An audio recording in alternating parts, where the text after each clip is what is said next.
ओम नमो भगवते वासुदेवाय. सार्थ सुबोध ज्ञानेश्वरी. लेखन आणि वाचन सौ मनीषा भास्कर अभ्यंकर, महाराष्ट्र, मिरज 416410. अध्याय 3. कर्मयोग. नैष्कर्म्यावस्थेविषयी असलेला चुकीचा समज. ओव्या आहेत 45 ते 48. श्रीकृष्णाने मागच्या श्लोकात 2 निष्ठा आपणच सांगितली असल्याचे सांगितले. ज्ञानदेवांनी त्यातील भेद आपल्या टीकेत स्पष्ट केला. ज्ञानाच्या सहाय्याने पक्षासारखे लवकर ध्येय गाठता येते, तर कर्मयोगी मनुष्य हळूहळू आपल्या ध्येयापर्यंत जाऊन पोचतो. आता श्रीकृष्ण नैष्कर्म्यावस्थेविषयीचा चुकीचा समज स्पष्ट करणार आहेत. श्लोक 4. न कर्माणाम अनारंभान नैष्कर्म्यम पुरुषोष्णुते न च संन्यसनादेव सिद्धीम समधिगच्छति. कर्म न केल्याने पुरुषाला कर्मशून्यत्व प्राप्त होत नाही, कारण केवळ प्राप्त कर्मसन्यासाने नैष्कर्म्य सिद्धी प्राप्त होत नसते.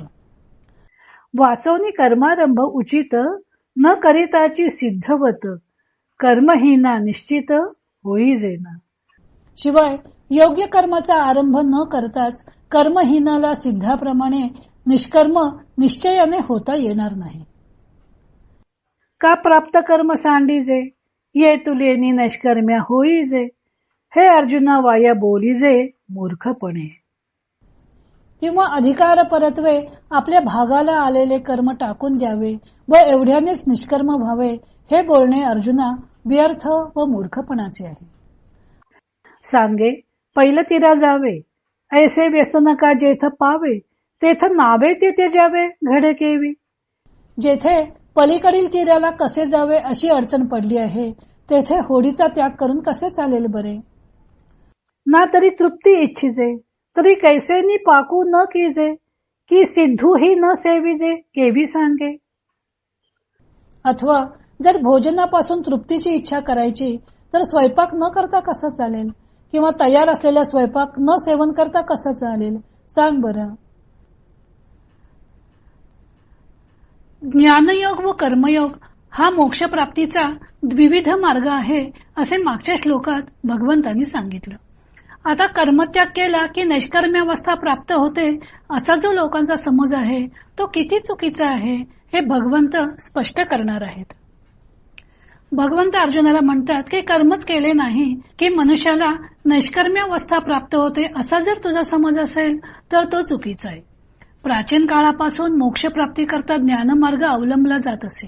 त्यासाठी सर्व कर्मांचा स्वरूपतः त्याग करून वैराग्य अंगी बाणवून संन्यास घेऊन भगवी वस्त्रे अंगावर घालून ईश चिंतनासाठी साधक वनात जाऊन राहत असत. मनात वैराग्य निर्माण झाले की लगेच संन्यास घेऊन टाकावा असे वचनही रूढ झालेले होते. त्याचे कारण म्हणजे मीमांसकांची काम्य कर्मे.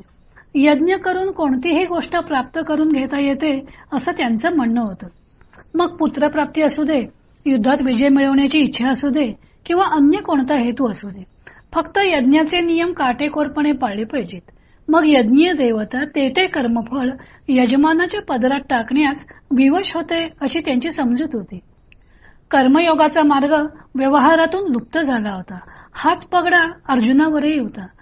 त्यामुळे तो स्वजनांची हत्या करून आपल्याला मोक्षप्राप्ती होणार तर नाहीच, पण पाप मात्र लागेल असे मानून युद्ध त्यागाची भाषा करत होता.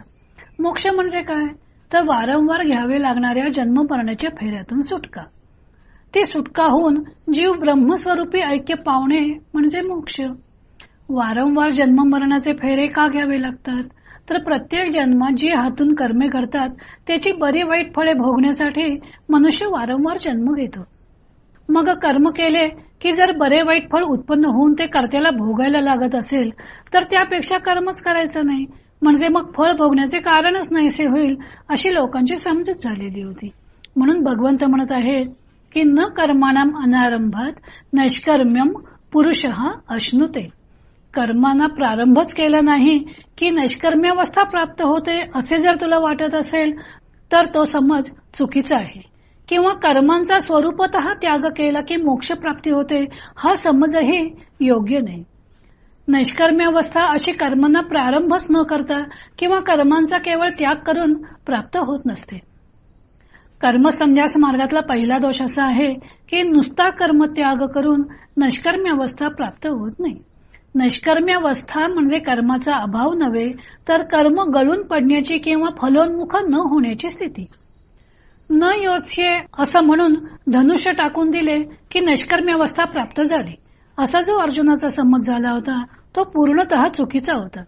तेव्हा कर्माला सुरुवात न करणे किंवा प्राप्त कर्मांचा त्याग करणे म्हणजे नैष्कर्म्य अवस्था, ही समजूत आधी सोडून द्यायला पाहिजे होती.